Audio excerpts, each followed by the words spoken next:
Hello, ladies and gentlemen. Welcome to Spitballing. I'm Matt Taylor here with my good buddy Kyle Amundsen. And we have Jake Immel in the house. How you doing, Jake? I'm doing very well. Thanks for having me, you guys. Yeah, it's You're our looking pleasure. mighty dapper, might I add. You know? Yes, Yeah. we are looking Yeah. dapper. So like if you that. guys are just listening to this podcast, you might want to go check out the YouTube video because today we're talking a lot about die. At least check out the thumbnail, right? Right. Yeah, exactly. I think that's just two dudes staring at each other. Sure.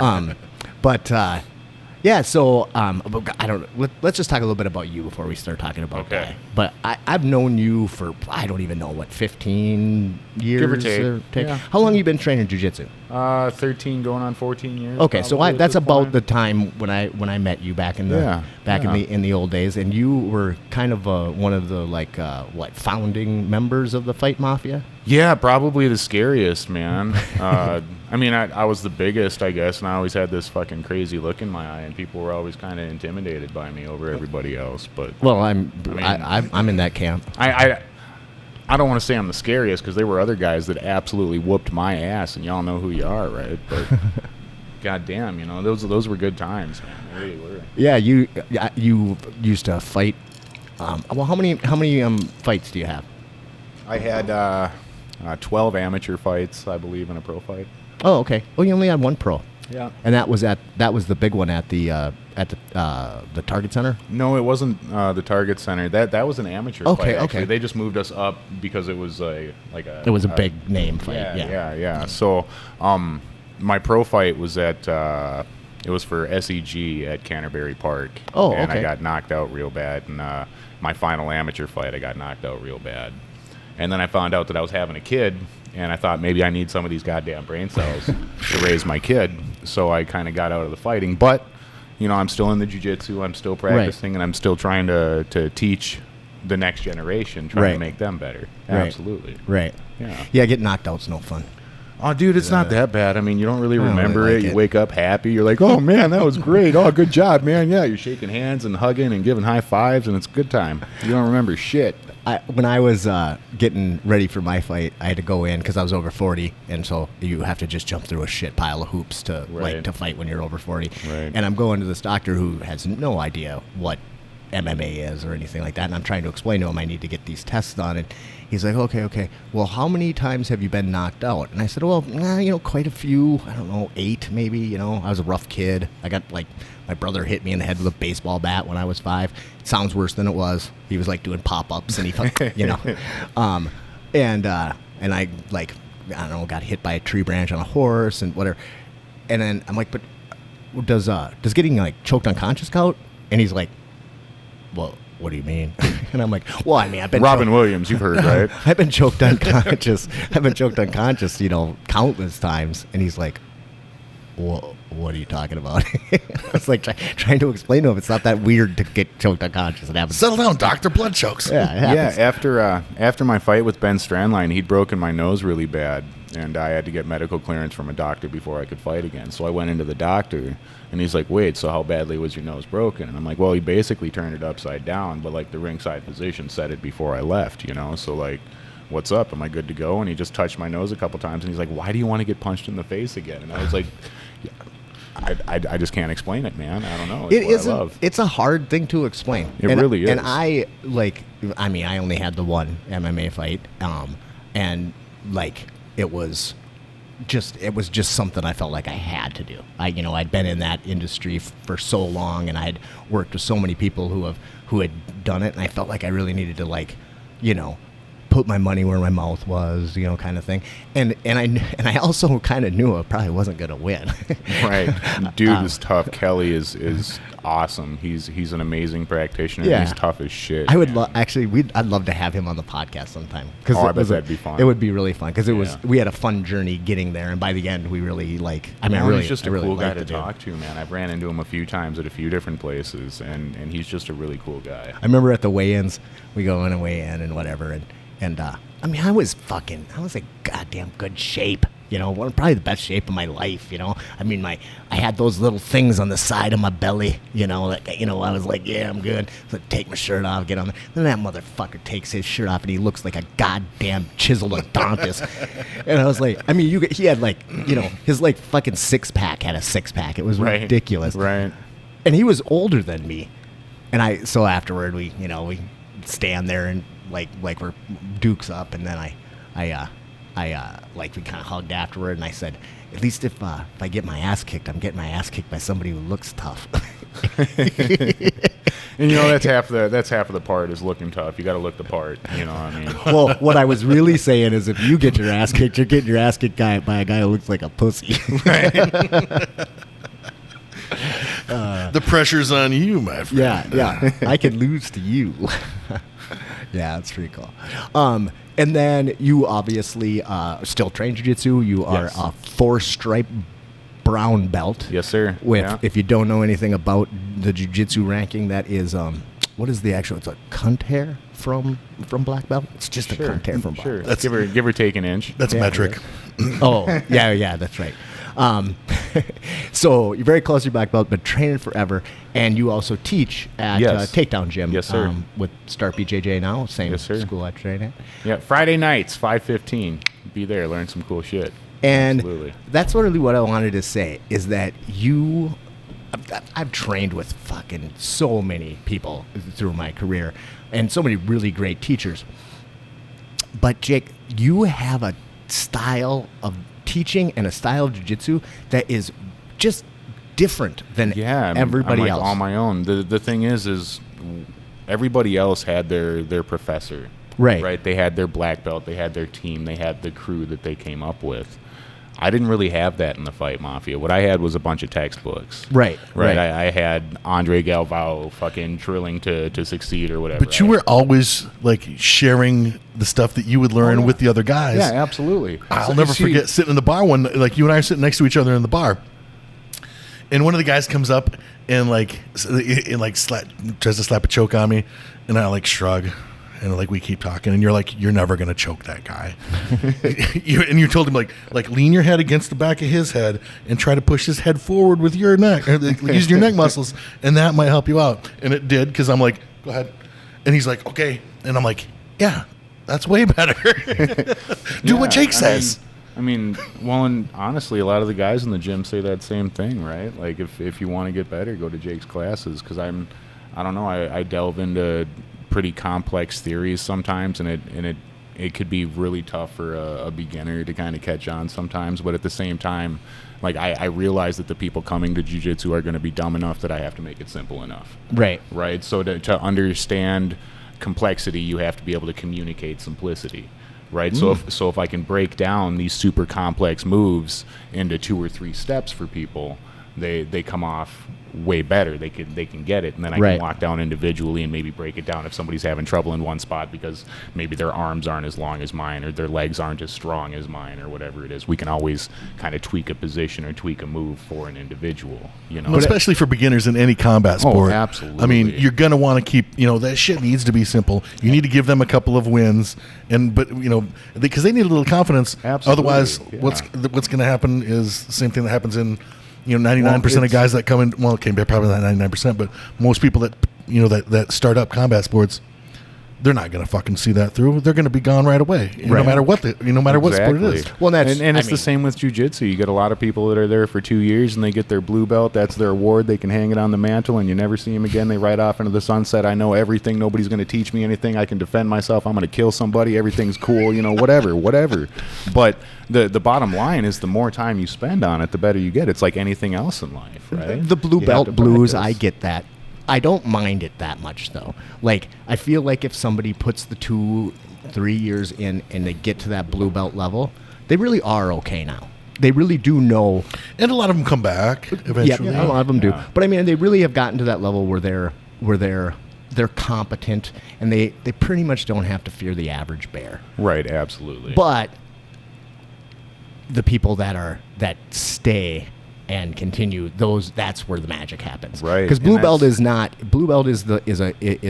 definitely an achievement, but it's the achievement of competency. Right. It's a C You know? I kind of feel bad for a lot of the newer guys coming to the gym. I mean, so many of us have been doing it for 5, 8, 10, 14, 20 years, whatever. Like, man, that's a hard spot to get into and to try and get better. If you don't bring a friend, it might be kind of tough, but you just got to be ready to lose plenty of times, It's right? so much better now than it was, though. Yeah, when it's we were crazy. over And at some UMA. some of these white belts are insane. Like, Really I can't tough. believe Yes. how, like, in such a short period, how good they've gotten. It's unreal. Very much. And we've also like attracted some really high level athletes too that have that like all.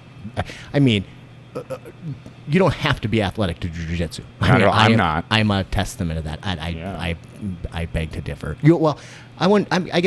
I guess not super athletic, but you have some attributes. Right, I'm an doesn't. artist, right? When I made my mixed martial arts Facebook page, I didn't put myself as an athlete. I put myself as an artist because that's what I agree am. with that. Right? I agree with that. Yeah, but you have attributes that a lot of people don't have. absolutely. You're very I'm tall. longer, Yep, you're very tall and very long, and I work for a living. Like, I work hard. I use my hands. I Yep. bust my ass. So I'm a little bit stronger than the average bear, probably. But Right. I mean, there are still people that put me to shame because they're in the weight room every goddamn day. I don't go to the weight room. I don't got time for that. Yeah. You know what I mean? Like, I don't care if you can bench press 500 pounds. I only need to bench press 250. Yeah, I only pick stuff up if I have to, right. And I only run if someone's chasing me. Right. That's it. Yeah. Those I don't run with scissors, and those last two words aren't necessary. Where was I going from there? But I do think you're right. That I think part of the reason why your style is so unique is because you kind of had to figure it out on your own or in your group. It's a development. It's like anything. I mean, over time my dies have gotten better, and over time my jiu-jitsu has gotten better. I look at these things in a very similar method. They're kind of linear in their progression. Like, you have days when I'm doing my dives or whatever where I feel like, oh my god, I just can't do anything right. I screwed up on my folds, I screwed up on this or that or the other. And it's the same with jiu-jitsu. Sometimes you go to the gym and you just get your ass kicked, right? But you learn a hell of a lot more about yourself after getting your ass kicked 5 times than you do after just kicking somebody's ass 5 times. Right. No, so 100%. You learn more on a bad day than you do on a good day, for sure. Yep. For sure. Yeah, I agree with that 100%.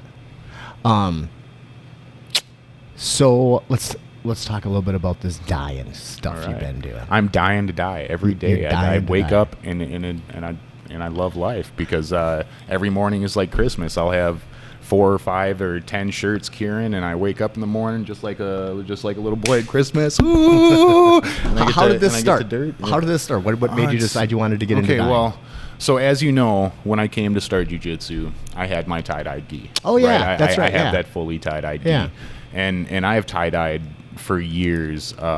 When after my daughter was born, my mom threw a little shower for my brother and I. My brother, his daughter was on the way, and my daughter had just recently been born, so we had a baby shower, and it was a tie-dyed themed baby shower. So everybody who came over, we had all these bottles of dyes set up and all of the infant clothes, everywhere from newborn to 4T or whatever, so that we could have kind of an arrangement as the kids were growing up. And everybody who was there and we invited people, bring your own stuff, dye a couple shirts for you, but make sure you do something for the babies, and this, that, and the other. And it was a huge success. And it was just a few months ago, I saw a kid at Walmart or Target or wherever it was, and I picked it up, and I had another kid at home, and I got a hold of Rocco, our good buddy from the gym, and I was like, hey, do you and the family want to do some tie-dyeing or what? And he's like, well, let's do it. So we picked up a bunch of stuff, and they picked up more dyes and more clothes, and we went over to his house, and we just absolutely wasted $100. Yeah. Between all of the shirts and all of the dyes and everything that we used, we didn't know what the heck we were doing, really. I mean, we've all done it before, but we didn't do it right. So it was just, we still wear the shirts. They just look like crap, but it's fun, it's whatever. So from there, I was so distraught because I know that I'm better than that, right? So I did a little research, and I was like, this is where we went wrong, guys. Let's try it again next week. And they're like, absolutely, let's do this, Jake. And that is you in a nutshell. Absolutely, absolutely. So you're totally willing to go out there and fail. Absolutely. And you then have to be. Figure out what the fuck you did wrong, and then improve, right, and improve incrementally. Yeah. And Yeah, and it it's- shows. Well, I mean, it does, that's how yeah. you're supposed to do it, right? Right. I don't know. That's how I was raised. Also, you're obsessive as motherfucker. Yeah, dude. That might not be a good thing, but it happens, I guess. I don't know if it's necessarily a good thing, but it helps to be obsessive. Yeah, Right, it can be a right. good thing. Yeah. Absolutely. You know. As long as you're not like documenting everything and saying like this group of people needs to go or whatever, and sometimes the obsessive is a little too much, Yeah. right? We're not talking about sitting outside of somebody's house with a pair of binoculars and shit like that. Why are you judging me? Matt doesn't even have that van anymore. Yes, he does. Yes, he does. Oh my god. He just spray painted it. So yeah, you started fucking around with it. You were like, oh, that's not quite right.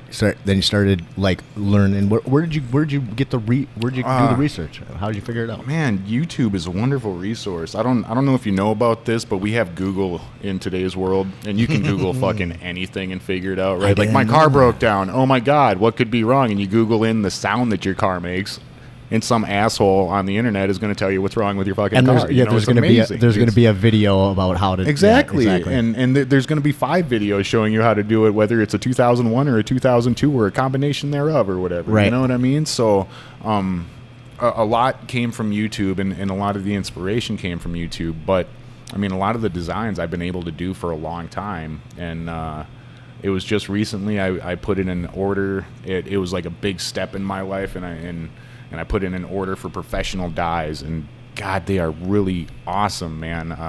No offense to Tulip, because I had a lot of fun in the past few months, playing with it. But man, the colors suck, and they fade really fast, and like you get to wear the shirt 4 times while it's cool, and then you're like, but at the same time, like it's still fun. It doesn't take away from the experience. What makes it? What's the difference between let's say amateur dye and professional dye? Like the OTC dyes, let's say the over the counter, what you can buy at the drugstore or Joann Fabric or whatever, that's typically a tulip dye if you're doing the one step, and that already has soda ash mixed in with the dye. So when you put the water in, they say, oh, you don't need to do the pre-soak in soda ash because there's soda ash in the dye.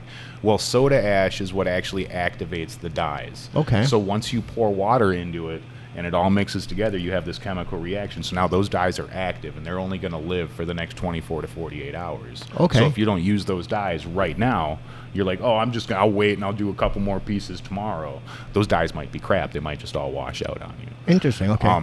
So the professional dyes that I purchased, they're honestly like pound for pound, they're not really any more expensive than the tulip, because really when you're buying the tulip kits, like at the store, you're paying for bottles and gloves and rubber bands and all of this crap that you don't need. Like I already have 100 tulip bottles. I don't need more of those. I already have 1,000 rubber bands. I don't need more of those. I have a roll of sinew. I got all of these different cool things that I can use. So then we got into just ordering some powder packets. Okay. You can buy like just boxes of the powder of the tulip, but there again, it already has the soda ash. And I was talking with Alicia, that's my kid's mom.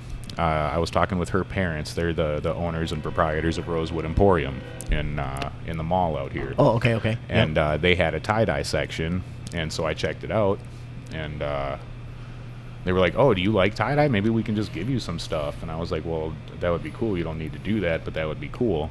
And I'm like, no, I got soda ash. Everything's fine. Well, I ended up running out of soda ash. So I ran up to Walmart, and I was like, I'm just going to pick up, a little bit more soda ash.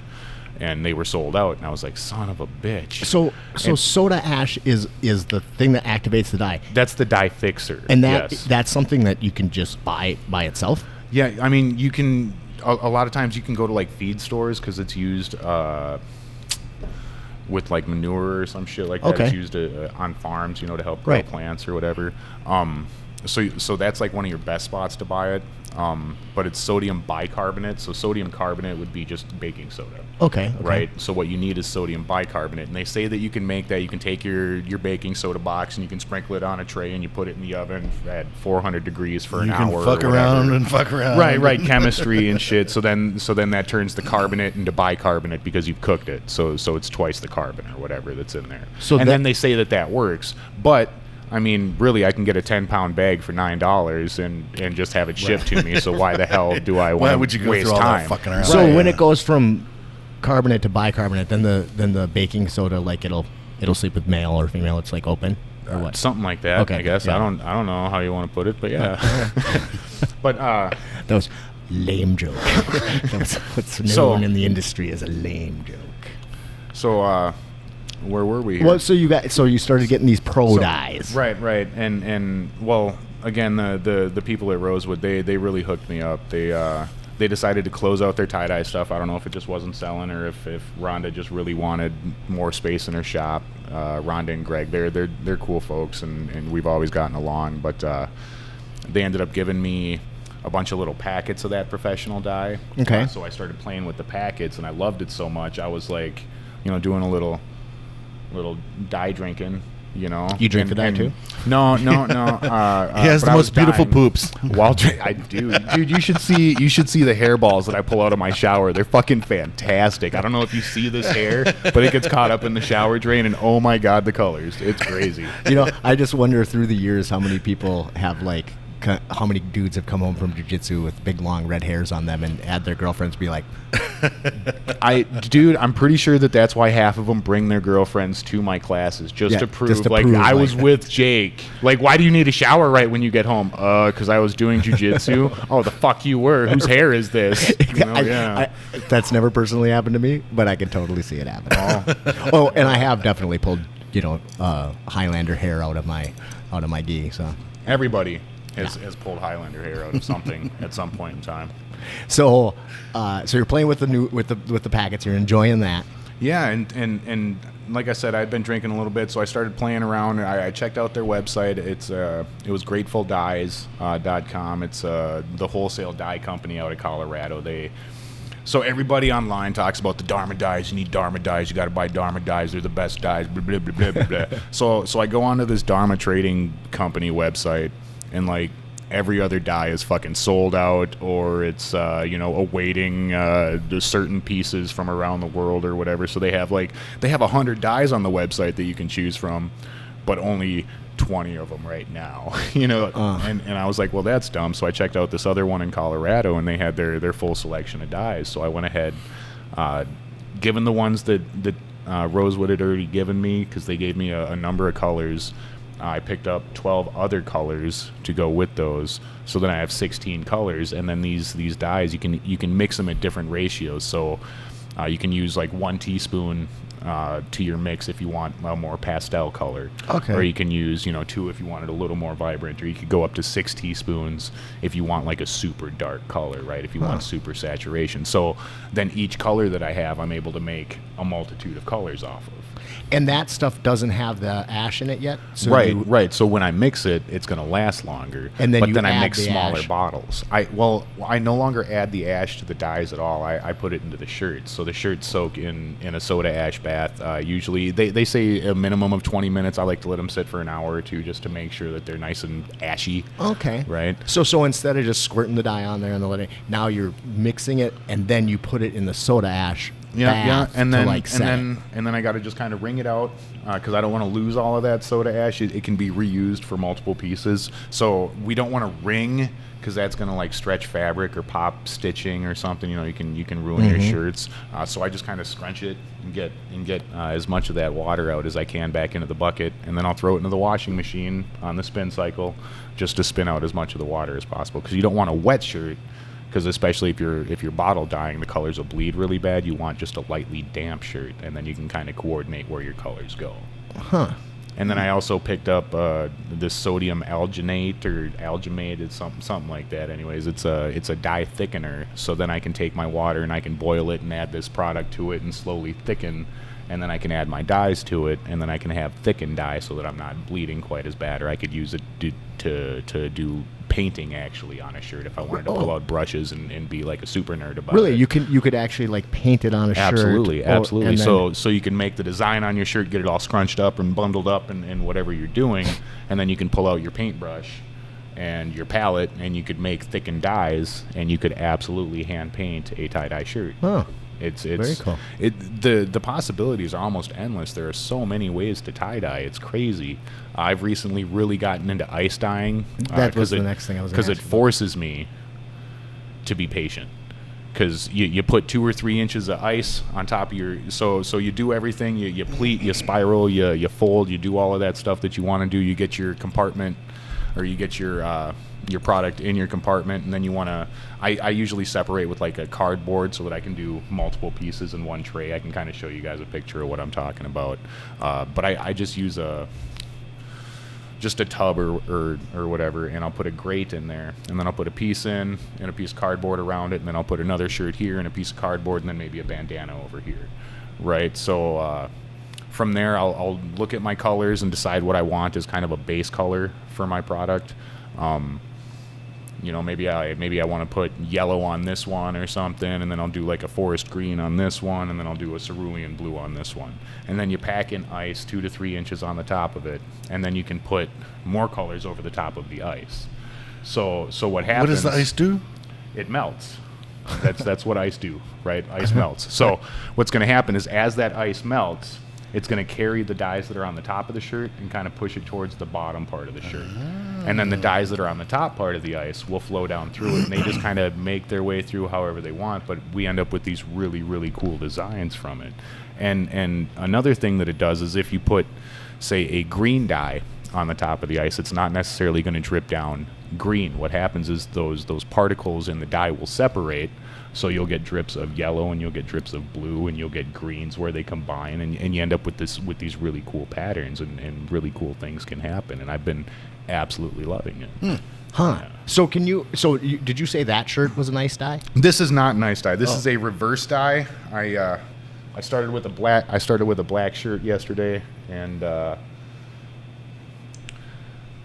bleached it out, and then I put colors in it, and it came out great. But this is an ice dye. So this was blue and turquoise that I actually put on the shirt, and then in the central portion of the shirt I put green, and then around the exterior I put fuchsia.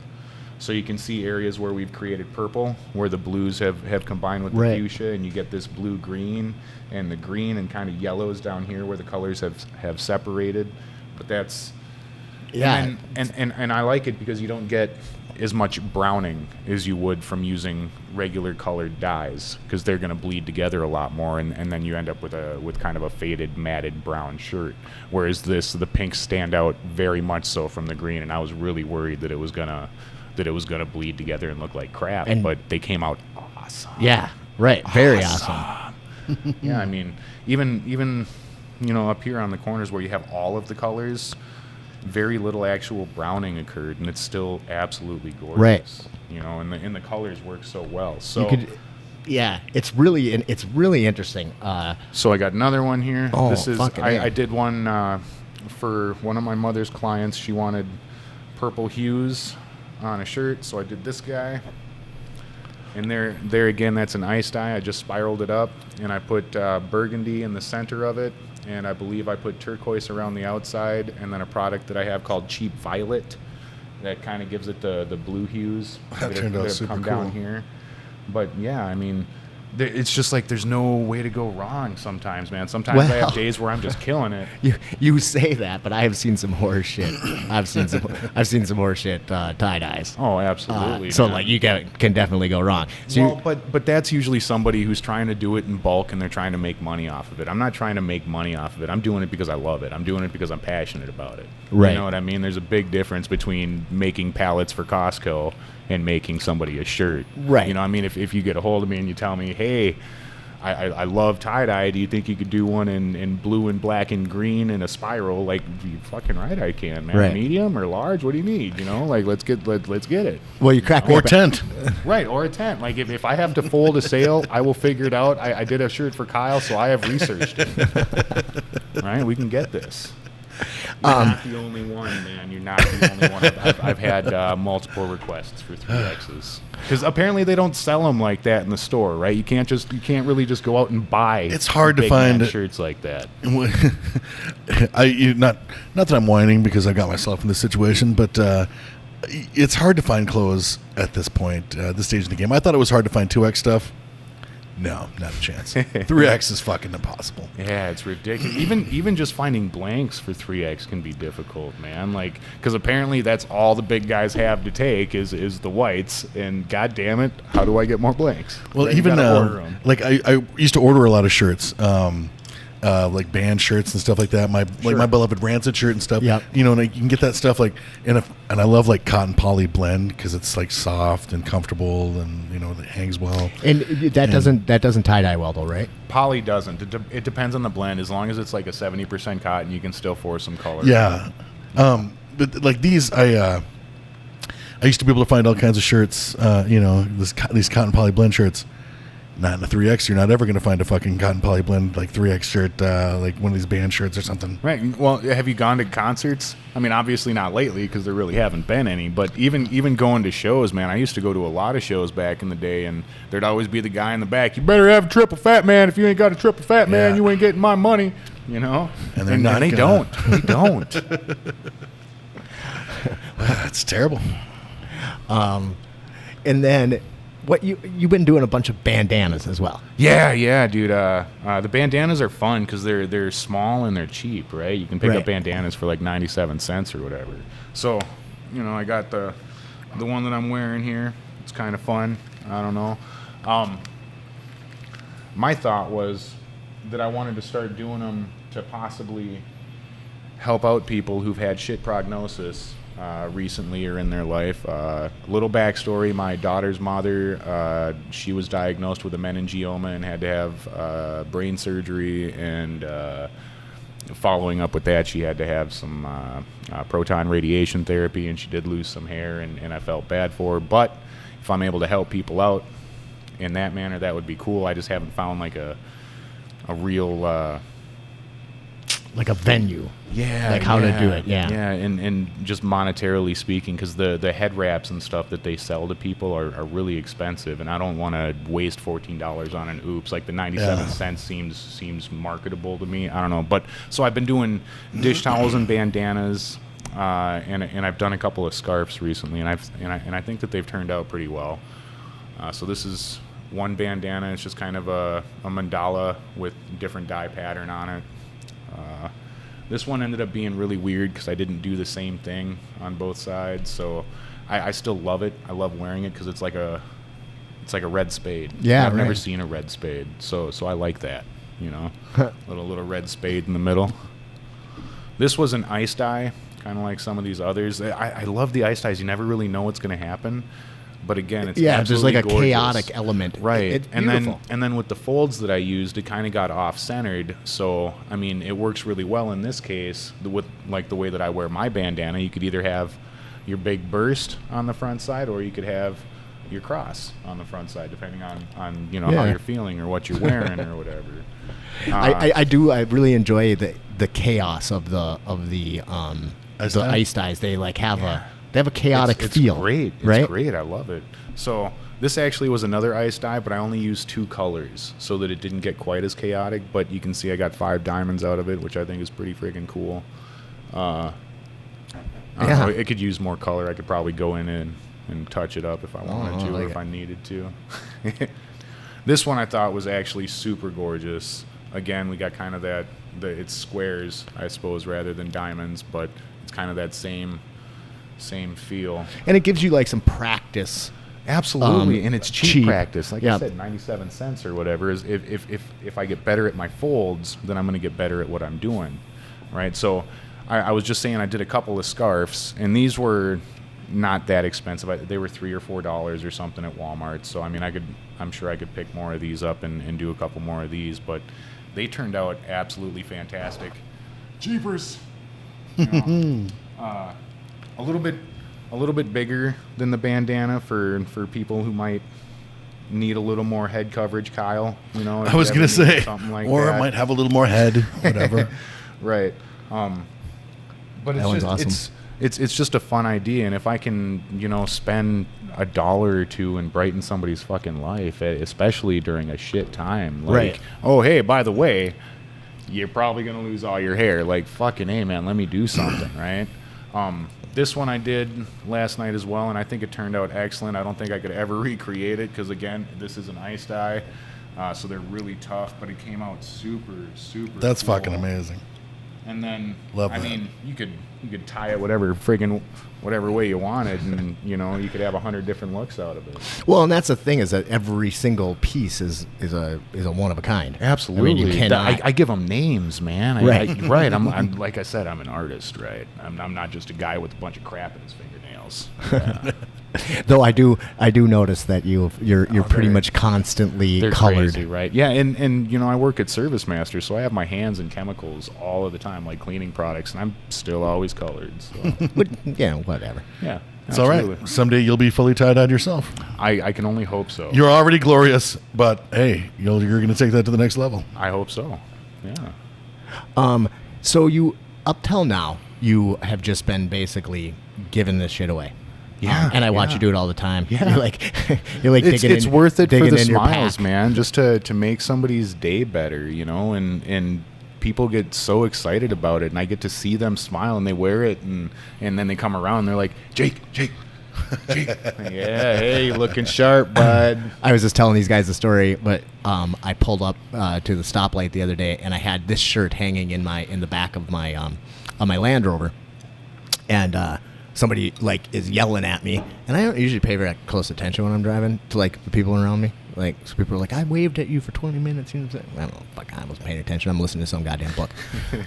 But I was like, I rolled my window down, and they're like, hey, is that a Highlander? And at first I was like, no, it's a Land Rover. The fuck's a Highlander? And then I was like, Toyota. oh, they're talking about the shirt. And I was like, yeah. So I thought that was just pretty cool. But I didn't even recognize them.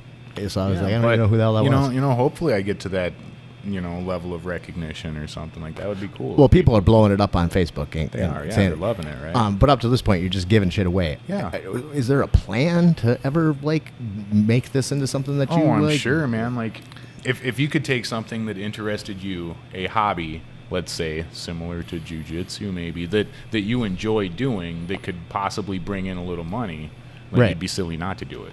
Right. Like if you do what you love, you'll never work a day in your life, right? Right. Right. So And you love cleaning shit up. No, So- I love dying shit. Oh, right. Man. Yeah, Right, that's I what we're wanna- talking about. We're Right. talking about yeah. dying shit. Yeah. I mean, I do like my job. Most days, I guess I get into some pretty nasty situations at Service Master, but I mean, I'm really good at it. I've been doing cleaning professionally for over 20 years. Right. Like if Son I'm of a a black bitch. belt at anything, I'm a black belt at fucking cleaning, dude. I can clean just about anything out of just about anything, I mean, skills, bro. It's a little bit of chemistry, And here I'm like, well, I'm good at getting stains out of shirts because I'm a fat guy and I drip on myself all the time. Well, and that happens, that happens. Yeah. So but at this point, you don't really know how you want to go forward with it, or No, man, shit, move down to Florida, get a shack on the beach and start selling them on the beach. I don't know. actually, Matt, I'm not going around to festivals. You'd probably do a killing. Dude, okay, so at one point I had said, You think that'd be competitive, though? I wonder if I've never 'cause they seen know 'em. that shit too, right? Yeah. But I was thinking, I wonder if I could just pay my way through a festival, barter my way through a festival with my dyes. If I I just showed bet up with a you suitcase could. full of dyes, hey buds, what's up? Yeah, you think I could get a 6-pack? I'll give you this shirt. Hey, thanks, bud. Hey, what's up? You think I could hit that? Yeah, I could give you a shirt. All right, thanks, If bud. you could just show up at if you could just get in touch with whoever was planning the festival, and just be like, okay, I know there's going to be other people that are selling tie dyes. Here's my thing. I'll fight any of them, There's even if we just grapple for it. I haven't seen a lot of tie dye vendors though at No. festivals, some, but not a huge amount. It's what people are saying is oh, tie-dye's making a comeback, and I'm like, when did it ever leave? Yeah, Yeah, I never felt Tie-dye like ever it never gone? really. I mean, Right. Because when I was young, I can't think of an era because we're old as fuck, and I can't think of an era. I mean, granted, when I was a kid, it was it would probably older hippies that you'd see, but you'd still see people wearing them. Yeah. There's never been a point at which in my life tie dyes disappeared. Yeah. I mean, Right. they were hugely popular when we were kids for a while, For sure. and they're a little resurgent, but they never fucking disappear. People Right. are always doing that shit. Yeah, I mean, It's an art, man. It's like anything else, you know. And one of the reasons I think that I started is because it's something that I'm into. But my daughter was really into it too, Nice. right? Like she was digging it. Oh, and for sure. And she's making the spirals, and she's doing awesome, and making the dies by herself, and all of that. And like, she's over it at this point. She's like, Dad, you know, we did shirts yesterday. I don't want to do any more shirts. But then just this morning, she's like, I want to do an ice dye. Can I do an ice dye? And I was like, absolutely. Let's get it. You know, let's get after it. So I got a few pieces curing right now. I can't hardly wait until I can get home and rinse them out and see what I got. Like I said, it's like Christmas every morning, man. Every day I get to presents. You know, it's great. Yeah, it's super cool.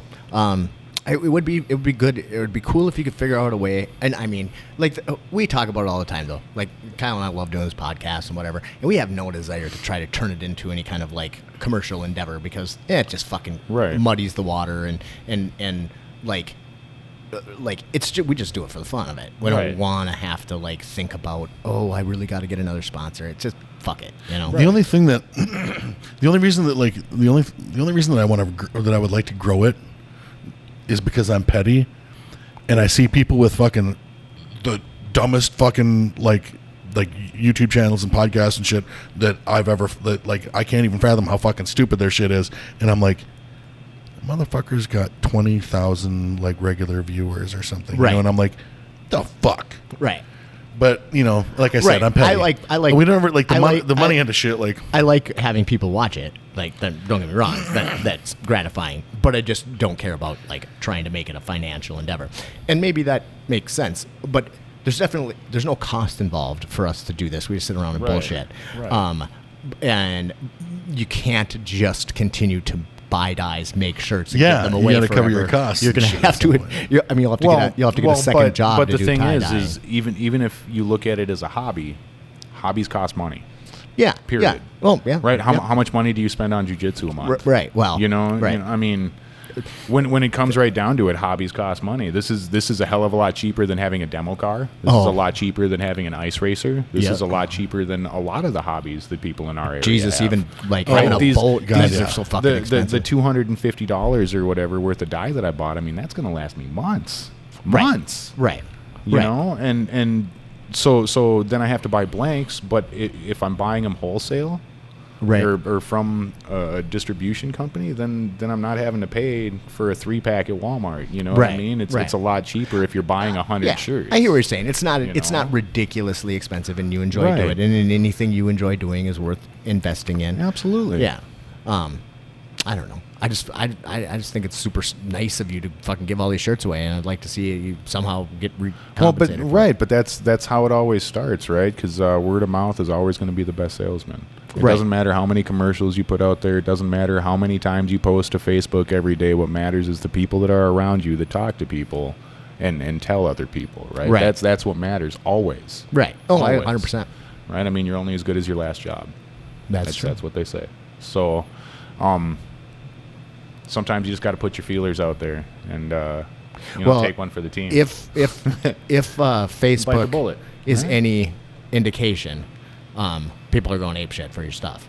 Like, I mean, I'm seeing hundreds of comments as where can I get this, and where can I get one of these, and that's awesome. You know, I mean, I hope to God that people want some of that, but at the same time, like, I do not need 1,000 requests written down in my little notebook. I do not need that. You know, I have 3 names with shirts that need to go out right now that I have written down, and I'm working on others. You know what I mean? I have them curing and stuff. But I used to do chainsaw carvings. Oh, sure. Back in the day, and I would make these ugly little fucking like welcome bears. Right? They're hideous. Like, but I was decent at it, and I could whip them out pretty quick, and they were not awesome. But I could just sell them all day long. But I hated it if I got an order that I had to fill. Like if somebody was like, "Will you make me this?" Right, because it's supposed to be a hobby. You're not supposed to be now forced to there's all do that it. fucking pressure. That's how that goes. And I would like procrastinate. Oh, yeah. I'd go out and carve 14 bears in a day. And then I would have to carve one for somebody in particular with some, whatever. And I would just be like, I don't want to do it. Which is super weird. But it's like how it happens. I'm like, man. so I after a while, and by the end, people would I would just say, you know what?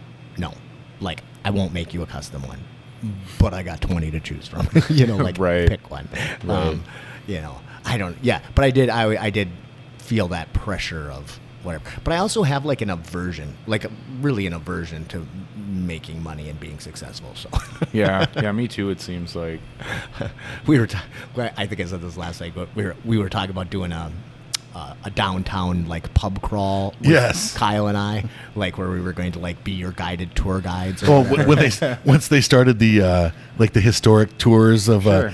and I was like, what if we made shit up as we went and did the same thing? it would be it would be way more fun, I'm right, sure. way more entertaining. Way The more stories would be way better. Absolutely. And and then we were like, I was like, oh, how much do we need to charge for this? And Matt was like, oh, like how much do we pay the people? Yeah, we could give each person $20-$30, I suppose. Right, like, I mean, as long as they get one drink at each stop. because it's like, no, I'd love to do it. I don't want to charge people to do it. Let's pay them. I mean, Right, come on. well, maybe you guys should think about doing that as a podcast. Get That's get what a we were GoPro talking about. mounted or something, and yeah, we were talking about it. It would be a blast to do it and go and and then we would, like I don't know how the fuck we would actually do it, but it would just be fun. So Like have to everything get with the- us, it'll take forever, and You'd have maybe to get if the we do nerd it like glasses next year. with the camera in the middle.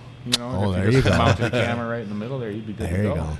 And Yeah, it's really crazy how I was just thinking about that because CFX is coming back, which is Brock's, cage fighting extreme. Yeah. And there hasn't been one for quite Oh my God. few years 6 now. years? Yeah, 5 years, I something mean the like last fight that has was in maybe Brainerd. longer has. I mean, I want to say. so a couple But that years. wasn't CFX. So Yeah. that was Huff Entertainment, and Right. Brock still did it all. But this is like the rebirth of CFX, which is kind of a big deal. And I don't even know how that all worked out. I have no idea. We'll have to talk to Brock about it. Yeah. But I used to do all the video production stuff for CFX, and I mean I have filmed hundreds and hundreds of fights, and I was like, oh man, whatever. And then I was like, shit, I don't even have cameras anymore. I don't have anything. Like, you know what I mean? Like, it's weird how because that the technology is just changed so rapidly Right. that like that stuff is garbage now. Right. I have paperweights. I don't have cameras. I have that big thing, That but makes sense. I'm not dragging that all day. Yeah, I was thinking about that too. I'm like, well, I guess he probably doesn't need a ring girl wrangler at this point. Like, now that I'm almost 50 years old and I'm like, and married and stuff, like, oh, honey, it'll be fine. Like I've just got to go talk to some girls that look great in swimsuits about, like I just, at no level does that work anymore. At the time, it worked beautifully. You had for the me. best job. And at I also CFX. had the best ring girls. You did, man. I mean, because we You go to really other did. shows like for other organizations and shit, and it was like, oh, mom, sit down, like fucking, we look at these ring girls and shit, and we're like, I don't mean to sound like a snob or anything, but fuck. Our ring girls are prettier than your Oh ring girls. yeah. And then I just judge their whole organization like that, and I'm like, ugh. Right, based on the girl that was willing to go so shallow as to hold the card half naked for everyone. Right, that's Yeah. what we're jujudging. Absolutely. Promotions on This now. promotion is bullshit. Yeah, the fights. Who cares how good the fights were? All right. So you would be really impressed with Valhalla Combat because they usually have ring card Rikishis, usually 4 bills plus. That's what they're looking for. Nice. Men 4 bills plus. I was going to say, so there's hope for me. Absolutely, dude. I can get you hooked up. Saying there's a chance. I can literally walk the walk now. All right. Do you look good in one of those sumo thingies? Fuck. Good. But He looks great. I'm kind of a dime in the sumo. I'll get up. I was just this morning. I was just looking at Facebook, and they saw something where Jack Black was dancing around with his in a fucking Captain America outfit in like a little Speedo, and I fucking couldn't stop laughing. Man, he's so goddamn funny. That fucking guy, like, I was reading about his parents. Really? Well, they were like rocket scientists. I mean, like real rocket scientists. Like, his mom was in on some famous and important fucking work. Like, like attached to the space program and shit like that. Yeah, his fucking parents were like the smartest of the fucking smart people. He and is shit. such a disappointment. Not to us though. No, I don't. To us, he's a love fucking Tenacious hero. D. I Oh love my the music. God. My goodness, absolutely. I always catch myself like singing Tenacious D songs At inappropriate times. But the magic thing is like 1 out of 20 people is not gonna. Maybe 1 out of 50 people. Maybe 1 out of 100 people not gonna. They're not gonna recognize that shit. But when they do, Right. you'll probably like if you're doing it in the store. You might get somebody fucking singing back to you. Absolutely.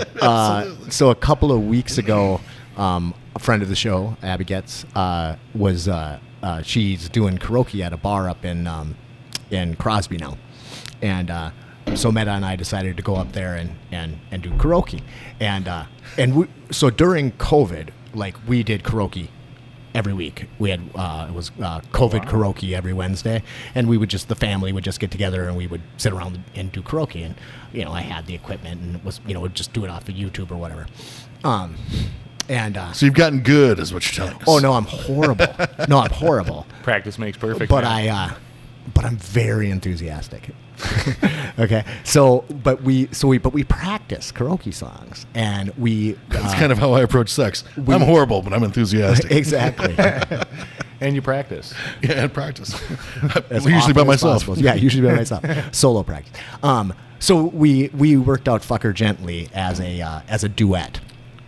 And like Meta has a wonderful voice, and I do not. So it's great, right? and so because she can carry the song, but I just yeah. So then we're in this fucking bar in Crosby, and it's Crosby, and it's kind of a hick bar in Crosby, and there we are just singing "Fuck Her Gently," and I am, I'm gonna fuck you. I'm just screaming it out on a knee, fucking and it was glorious. But I just like, fuck it. Like, this is fun. Let's just do it. So, yeah. It's been a long time since I sang karaoke. Me too. Oh, maybe since ever. I don't know. I'm not sure. Really? No, I'm sure I did it once. No, I think it was like you've never been to a wedding or something. Well, I think it was like at the Iron Rail like 15 years ago or something like that. It was a long time ago. I used to do karaoke at the Iron Rail with Ben Dwyer. And we would do Islands in the Stream. This is ridiculous. It's ridiculous. So we do Islands in the Stream. Ben would sing both parts. And I would stand behind him with a microphone and periodically say, "Motherfucker." And people would request it. We'd come in and they're like, "Hey, Islands in the Stream." We're like, "Motherfucker." It's ridiculous. That is ridiculous. It was ridiculous. Yeah. Yeah. Well, what else are we going to talk about? Man, I don't know. Are you watching anything right now? That's our question for everybody. No, dude, I don't really have time. I mean, I work full time and I go to the gym all the time. Yeah, and when I'm not doing that, I'm fucking up my fingers with dyes. So I mean, like I don't play video games anymore. I don't watch series. I pay for Netflix so my kid doesn't yell at me, but I'll be damned if I ever watch it. You know, like I just don't really have time. Yeah, you've always been a crazy busy guy. Yeah. Yeah. Yep. I mean, when I do get some free time, I'd rather be outside. I'd rather be hanging with friends. I'd rather be doing something that's You're so goddamn fun, wholesome, man. We just sit around and watch God TV. Yeah. But that's fine. And when I can't watch TV, like driving along, what am I doing? I'm listening to something, and usually not anything educational or like quality. Like I listen to a lot of the books I consume, are really fucking garbage books. Huh. I was just pissed off. Like I'm just on my way down here. I'm listening to another post-apocalyptic thing. You know, like I've been eating that shit up lately, and I'm fucking getting salty. I'm like it's like fucking 5 years later. And you're still driving around in cars. How fucking long do you think gasoline lasts without additives and shit like that? Just getting pissed. Yeah. Okay, I wasn't exactly getting pissed, but Sure. I'm pretty zen when I'm driving. Yeah. No, I'm fucking not. Dude, well, it's road rage season. I mean, and it's fucking bad out And there it's right fierce. Yeah, dude. This is with a all bad these year. idiots, man. They just keep adding roundabouts, and people still don't fucking understand how they work. Right. And oh my God, it's ridiculous. Yeah, well, I'm just going to go. I'm just going to go. Fuck out for me. now. I'm going to look away so I'm not looking at this guy, and I'm going to hit the gas. Exactly. If I don't make eye contact, he can't get pissed off. Dude, I see that you see that so much in driving. Like, that motherfucker knows goddamn well what they just did, but it didn't happen because they didn't look at you. Right. That's how that goes. It's like in The Shining, you know. It's not there. It's not there. It's not. I was gonna say it's like making eye contact in the Devil's Three-Way, but there's also that. But yeah, fucking road rage season. I've enjoyed seeing that. Like, I'm not the one writing about it on Facebook this year, but I'm seeing a lot of people writing about it on Facebook, and I'm like, okay, it's not just me anymore. Because I've had a pretty as far as I think mine is. I always think mine is diminishing. Like, I'm getting more chill about it. Yeah. I don't think so. Maybe not. And then you get cut off. Right? Yeah. I seriously don't have it. I just want to use my cruise I don't control. have the bug. I just It takes me approximately 0.3 seconds to yell, "What the fuck are you waiting for?" when I'm at a four-way stop and somebody's just sitting there fucking staring at me like, "What the fuck, dude? Do you need a green light? Jesus Christ! I got shit to do." Or the nice guy at the four-way stop that's like, no, go ahead. Like, you let somebody go when you're fucking it up. Basically, this is like in fucking up a four-way stop. If you can count to 3, you can use a four-way stop. But somebody always fucks that shit up. Always. Yeah, it doesn't bother me. Not at all. I mean, It's because you don't pay attention to shit around you when you're driving. I got to shit the people who are paying attention. It's You infuriating. already said you're not looking. actually, I'm not a horrible driver though, and I feel like I was kind of waving at you with one finger for 20 minutes. But that might be part of it, is that like I'm usually like listening to something or doing, and I'm not in a hurry, so like I don't really give a fuck if people are stupid. I'm just like, hey, I'm taking my time, doing my thing, whatever. I'm like that at work. I don't have road rage at work because I'm getting paid to take my time. You know what I mean? When it's my fucking time and you're wasting 3 seconds of it at a goddamn stop sign, that's not okay. But when you're on the clock, it's like, waste all the time you want. Fuck yeah, dude. No, you please go. Right. I'm that asshole at that point. No, you just go ahead. I'm fucking up the four-way stop. You know? No, yeah, no, I'm getting paid right now. You do your thing. Lock me in the bathroom. I don't even give a fuck. Like, I'm on the clock. That happened to a gal that I was working with. She went to the restroom. We were tearing a house apart. It was a fire damage, and she got the door shut, but it had swollen because of the moisture that was in the house from the fire department putting the house out. And she actually got stuck in the bathroom. And I'm in there working my ass off, and I'm like, where is this bitch? She's been gone for like an hour. Like I'm doing this whole goddamn job by myself. And then she finally gets out and finds me. And she's like, I was locked in the fucking bathroom. And I was like, how do you get locked in the bathroom? And she's like, the door wouldn't open. I don't know. I was kicking it and everything. Didn't you hear me? That's what we're going to tell me. You got to call like 2 weeks later to clean up a dead body that they found in the bathroom. Oh, that would be terrible. I actually had to go and clean up after a suicide, and it was a gal that I went to school with, and that one really messed with me. I went in there, and I mean, the body was gone at that point, but I had to clean up everything that had happened afterwards. She slit her wrists because just life wasn't going right or whatever. But yeah, I had to clean that up, and that really messed with me when I saw the pictures on the wall and realized that I knew this person. Oh, fuck me. Like, oh my God, dude, that was something else, But I mean, that's part of the job. That's why I get paid the big bucks. Yeah. No, that's rough, man. Yeah. It is. Yeah. Well, and it's not like that's something that I would know because it's the management company that called to get the house cleaned up. Right. They're not telling. I just show up. Right. And, but I mean, so you found out because you were like, well, because there were family pictures on the wall. So as I walk in, I'm like, oh my Jesus, yeah. Oh, that's like that's terrible. But I mean, that's one of the things that happens, I guess. Yeah. Yeah, it's crazy. Yeah. Yeah, shit. So don't ever shoot yourself because that means that I'll have to clean your piss and shit up. Okay. Oh. Yeah. Yeah. Well, I'm pretty sure, like, when I'm contemplating the end, I'm really worried about your feelings. Yeah, well, you should be. You should be. I'm going to find out all your dirty secrets when I'm tearing apart your apartment, throwing all your shit away. You'd be like, fucking Kyle wrote "Hi Jake" in his own poop on the wall here. Oh, the worst one that I had was a guy. He had gotten sick and he had diarrhea and he had been puking and he must have been like pooping and tried to get up to puke, and he sprayed shit like all the way from the door up and around the wall, so he's like puking and he's still pooping like coming out. Oh, it was bad. That was bad. That nightmare scenario that we all think when we have food poisoning and we're sitting on the toilet. Yeah, well, and then their caretaker, the cleaner's like, not my job. So then they call us, and I was like, what the fuck happened here, man? Oh my god, I need a spatula to take care of this poop on the wall. Jesus Christ. Every bathroom should just be rubberized, and have a big fucking high pressure hose and shit. Yeah. Every bathroom should be ceramic because then I can steam clean it. Yeah. Yeah. Fucking A. That's disgusting.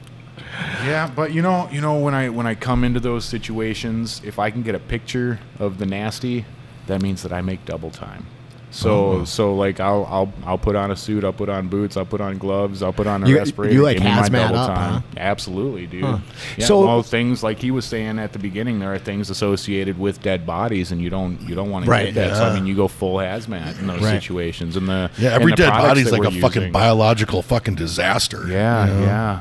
And it wasn't until I started working at Service Master when we had, you remember at UMA when we were still there, we had the ambulance guys come in, right? Yeah. And I had done a trauma job, and I was like, so did you get called out today? Because one of them was on call that week. And he's like, no. And I said, well, I had to do a cleanup. And he's like, oh, that's not on us. That's on the fire department.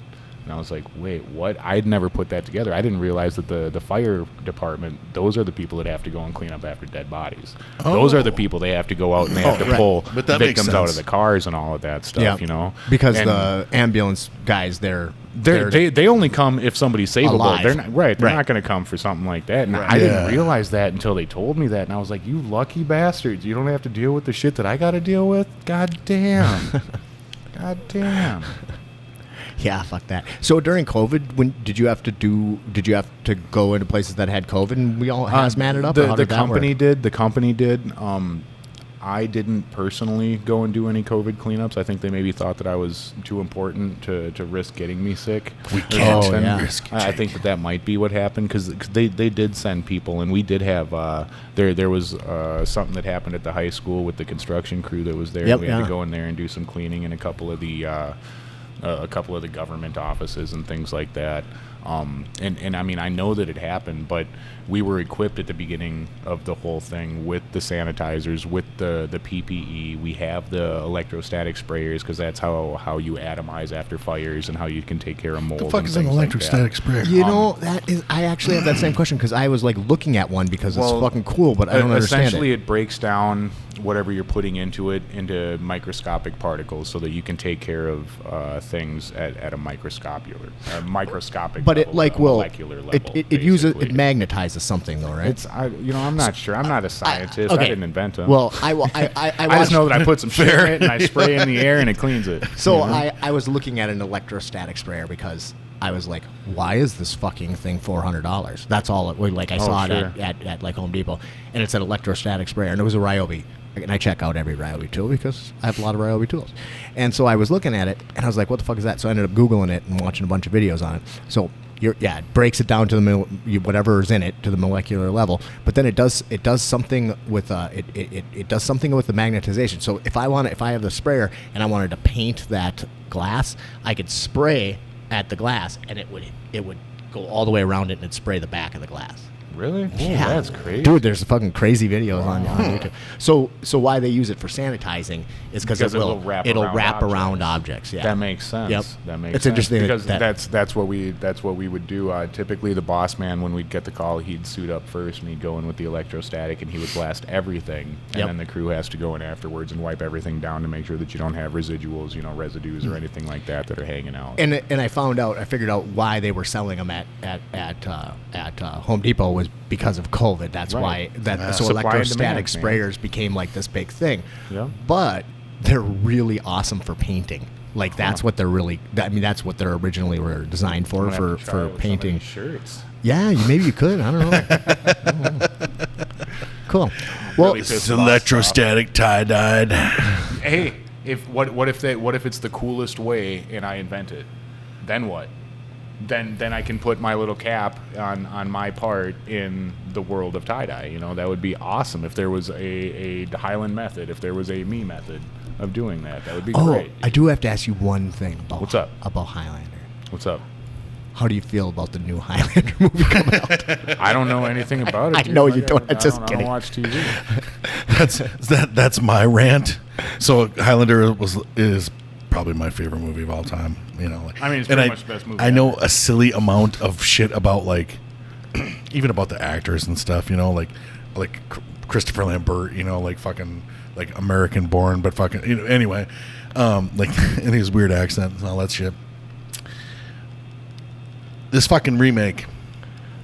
So they're I think they saying should- they're going to remake the Highlander. Yeah, I want to fucking go to Hollywood and stop that shit from happening. Let's do it. Let's petition. It'll be We'll get all 200 of your followers. We'll all write up a petition. I think we just take some guys from the gym and make it happen. right. I think that's a better route. They're attacking the studio. Yeah. Okay. I just wanted to say one more thing about jiu-jitsu, because we didn't gloss over that, but my compliment to you is that every time I'm rolling with one of these fucking kids, and they twist me up into something I don't understand, I'm like, God damn it, you got that from Jake, didn't you? And every fucking time it is. Yep. Every time it is. That's how it goes, dude. And I taught this absolutely brutal class on this last Friday. Actually, I taught using leg locks to pass people's guard. Well, cool. Yeah, be prepared. Just a mean be prepared for fuck. that. They're Yeah, all- you know, I like to get there and I look around and I make sure if there's at least 5 white belts, we're going footlocks, guys. You know, I just try and keep them honest. Oh, we were talking a little bit about that before too, about it, the gym, but it used to be so much worse. When we were at UMA, where there was 15 killers, and then nobody else. You know, Right. so like if you walked in as a brand new person, it was like, shit, Right, they're but- all so tough. But like even this last week, man, I think we had 11 or 12 guys in class, which is crazy on a Friday in the summer. that's great. Dude, at 5:15 is my class, so most people are still working. Yeah. You know, like my class had gotten really shallow for a minute there, and all of a sudden everybody's like, "Hey, what's up? Let's learn some jiu-jitsu," and I love that. It's Well, great. then You know? Friday in July and shit, like, you know, Exactly. you think people are, you think if any class was going to be short, it would be a fucking Friday in July. Absolutely. Yeah, it's definitely you have the shittiest time period for a class. You do. Yeah. Well, it's going to open up a little more now that they Hopefully. finally the COVID stuff is over. Like there's that part of the gym is going to be able to open up a little more. But I think that was great last Wednesday when you because I usually teach on Wednesday nights, and I love teaching. I love teaching, but I don't feel it every day, sometimes. And and I had a kind of a game plan, but it wasn't really that great. And I was like, and then I showed up, and then I don't know. And then there I come in shit talking during warm-ups. Boy, you guys sure missed a hell of a class on Friday. And- I taught the super secret half guard and blah, blah, blah, blah. That was Talking exactly crap. it. And I was like, hey, you want to teach that super secret half guard stuff today? Because that sounds awesome. Yeah, but I think that was good because sometimes, like, there are people that just never make it to Friday class, don't even really, Right. whatever. But it was Right. nice to have them see some of that cool. Yeah. And I mean, the shit was cool. Shit was really cool.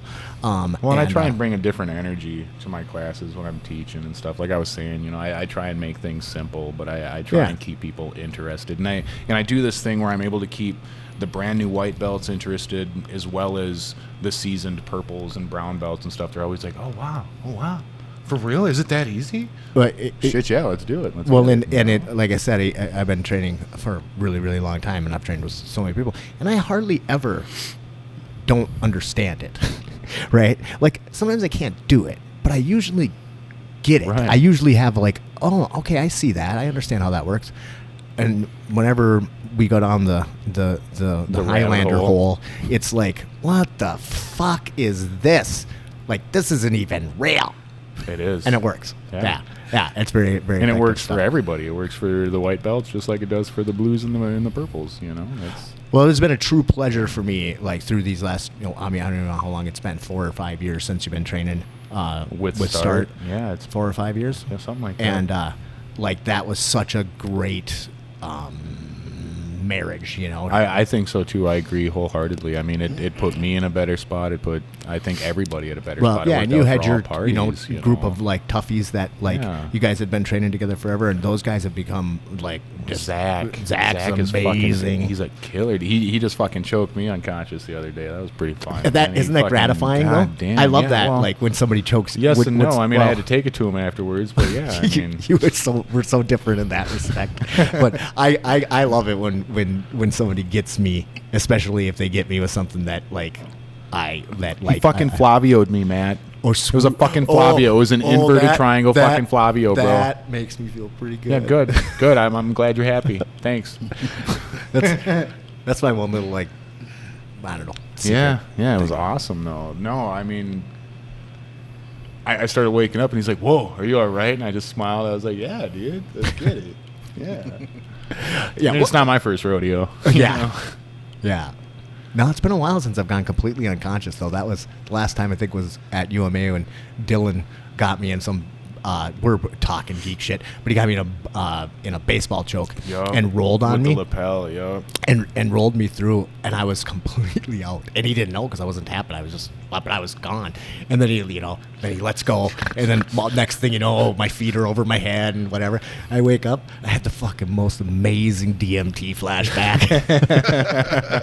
But I open my eyes, and he's standing over the top of me, Just and I shit said, grinning. I go, what are you doing here, man? And he's like, you went out. I was like, I went out. Where did I go? And he's like, dude, you went unconscious. And I was like, oh. I said, fuck, I had the most amazing DMT flashback. And he's like, speaking of DMT,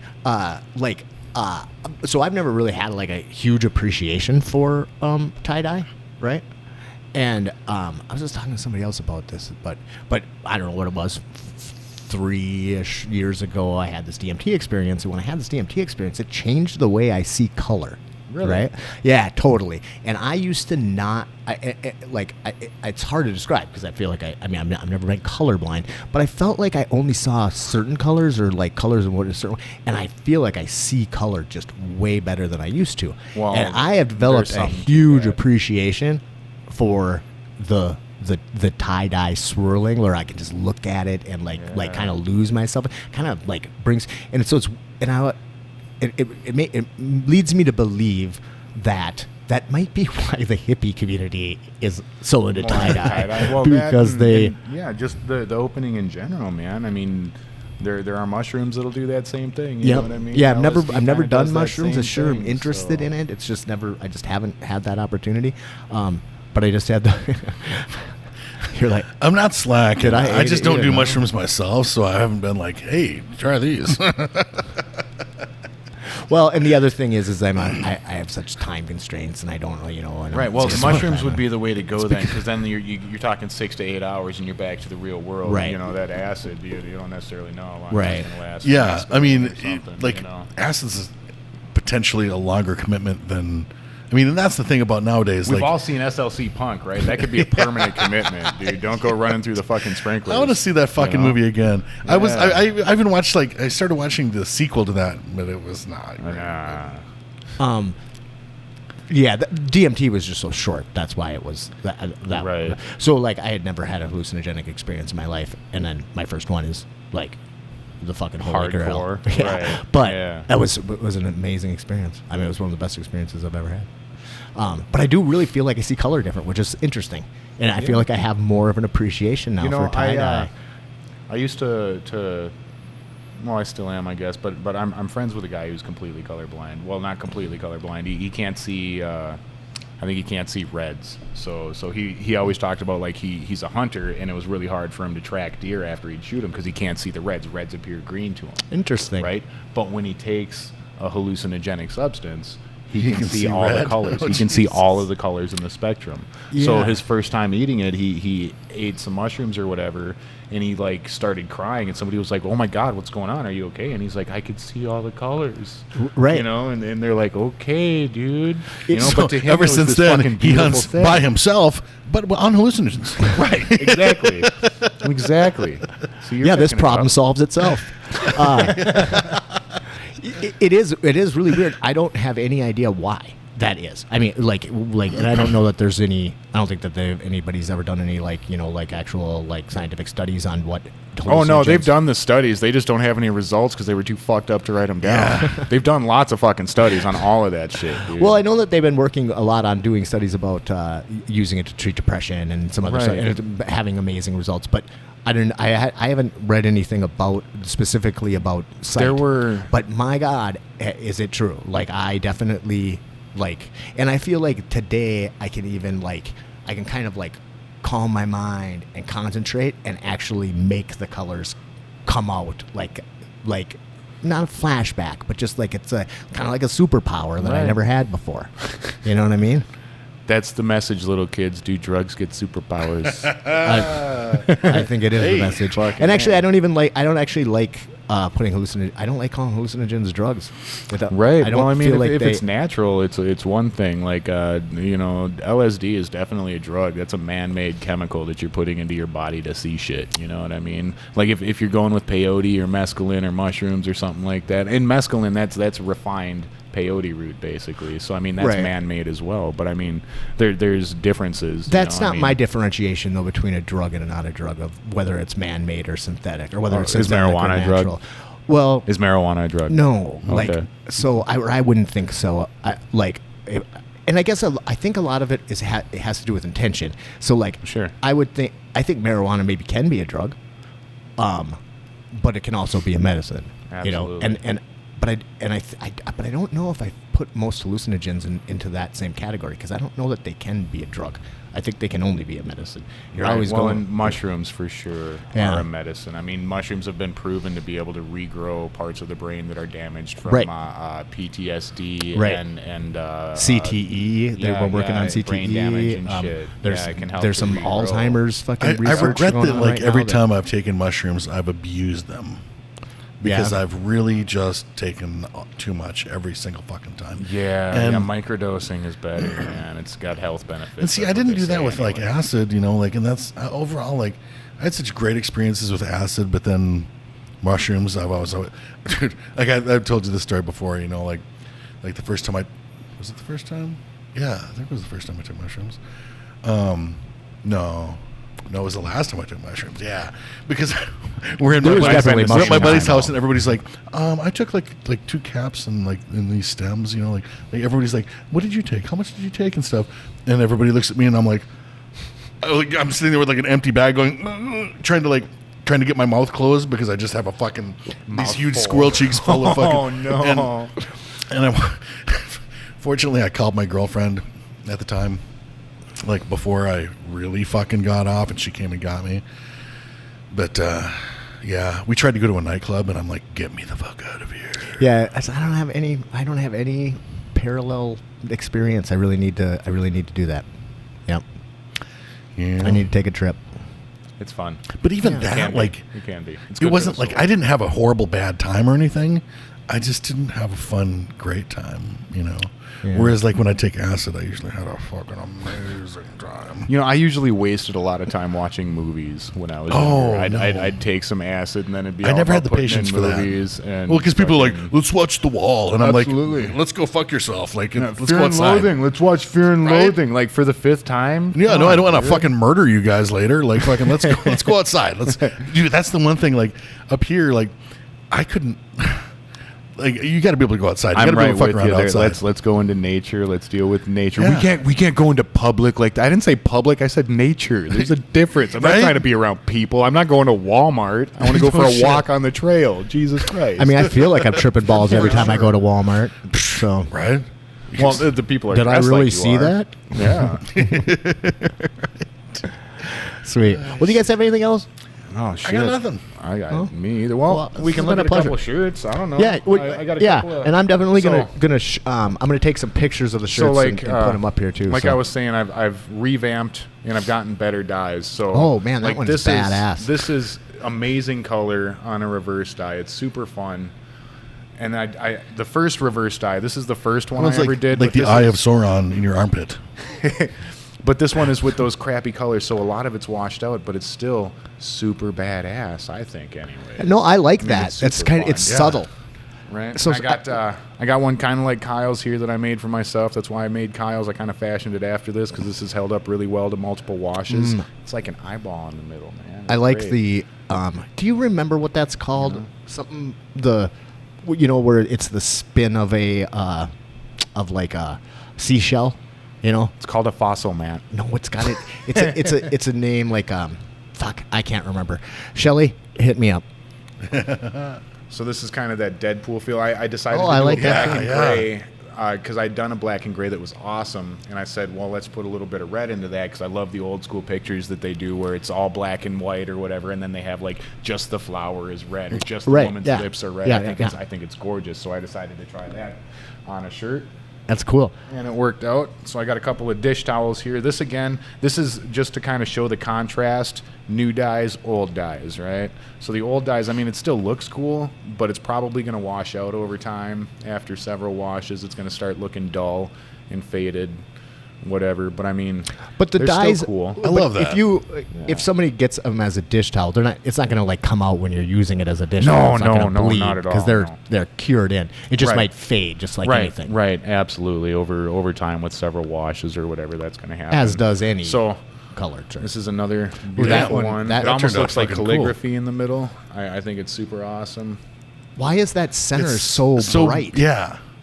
The color's so vibrant right there in the middle. Well, that is.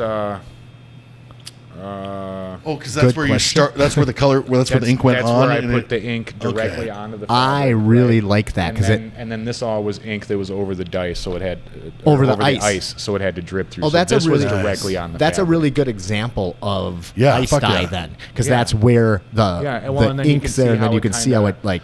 and it comes out almost in this like a fire form. Yeah. I think it's great the way that it drips through. Do you guys see a brain right there? Do you see that? I Do you see see what a you're brain saying, right yeah. here? There's a brain. that like it looks like a brain right there, like Sure. lit up Sure. from the different parts of the brain. Yeah, that are when they lit do up when you're- the imaging. yeah. CAT scan action. So this one blew me away too because I think I only used 3 colors on this, and I mean we end up with a hell of a lot more than Only colors. 3 colors. I'm pretty sure, and I'm pretty sure it was green and fuchsia and the cheap violet, which bleeds this turquoise. I think it was 3 colors, but it turned out amazing and it's super awesome. So I've been working a lot Them's DMT colors. on these mandala folds basically to try and make like the floral patterns and to try and make the different designs out of them so that they're somewhat symmetrical. And Yeah, when you say mandala, you're talking about like the sand sculptures in Tibet, right? Is that a mandala? I don't know. I just know how it's spelled, so I Do you know- I might be spelling it wrong or pronouncing Like it wrong. the little scope. Remember the scopes that you could like twist the Like thing a and kaleidoscope. Kaleidoscope? Yeah. That's not a mandala. I'm pretty sure, Shelly, again, help me out here. I'm pretty sure mandala is the Tibetan. Did you see what Shelly did on Facebook? No, sand sculptures, but they're really beautiful, different colors, and they're temporary. That's like what makes them so beautiful. Oh, Is sure. because they make them and then they just get blown away, which is pretty cool. Couple Oh more man, that I is did. badass. This is a super vibrant. That one- I had somebody who asked for a small shirt with blue hues, so I went with Viridian, Cerulean, natural blue, and then I went with a cheap violet because it bleeds more of a turquoise color. That's- So boom, there's blues. That one's super bright too. Yeah, the new dyes. That's really makes the a new difference. dyes huh? makes a huge difference, and same with this one. Apparently it's a number 3. I don't know. I need to find a soccer player to give it to or something. What I don't know what that means. Number 3. That's the size. No. Oh, it's set. Oh, I see. 3 on the middle. Isn't that like LeBron's new number? I don't know. I, should s- burn it. I see Talked two. about it. I see two. Fishtail, octopus fighting. No. Just Seahorses. keep throwing them out there. Oh yeah, Two seahorse. seahorses, I see yeah. that, absolutely. Yeah. That's the cool thing about it. It's like you see what you can Yeah, see all well, and sorts of even different shit. when you think you got it, it can give you something totally different, man. Especially with the ice dyeing, because the colors come out so different. It's crazy. Yeah. But it's fun. It's still fun every day. I've probably done 150 pieces in the past 2 months, and it's still fun. Yeah. Nice. So yeah, Huh. good times. That's crazy. Yeah, I would be like, I would get like, I get obsessed with stuff too, but then I do one and then I'm like, okay, I'm good. Right. Done. Yep. That's it. Yeah. But no, I mean, once you make a cool one and somebody's like, dude, that shirt's badass. Right. Well, like, I guess it's time to make another one then, isn't it? Yeah. Well, the shirts are badass. Yeah. Yeah. Well, thank you guys for having me on. Yeah. man. Man, Thank you. thanks for coming Thank on. you. Yeah. And thanks for the cool shirts. Yeah, no Yes. problem. Thank you for the No shirt. problem. Yes. Cool. I don't know what we have coming up next, but we'll see you guys when we see you.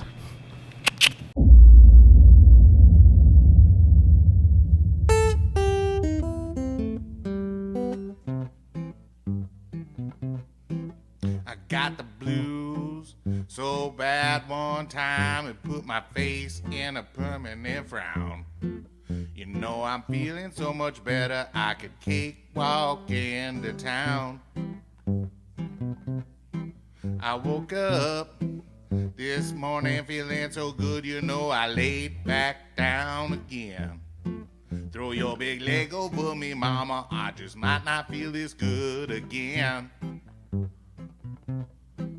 My baby, oh my baby, I love the way she walks.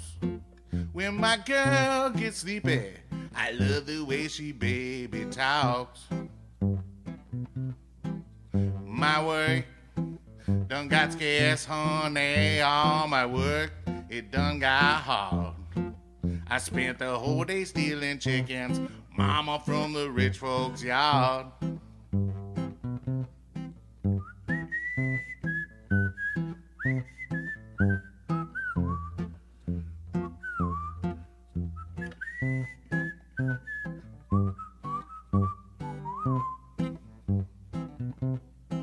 I got the blues so bad one time it put my face in a permanent frown. Now I'm feeling so much better I could cakewalk into town. I wanna go on a picnic in the country, mama, and stay all day. I don't care if I don't do nothing, just while my time away. I got the blues so bad one time it put my face in a permanent frown.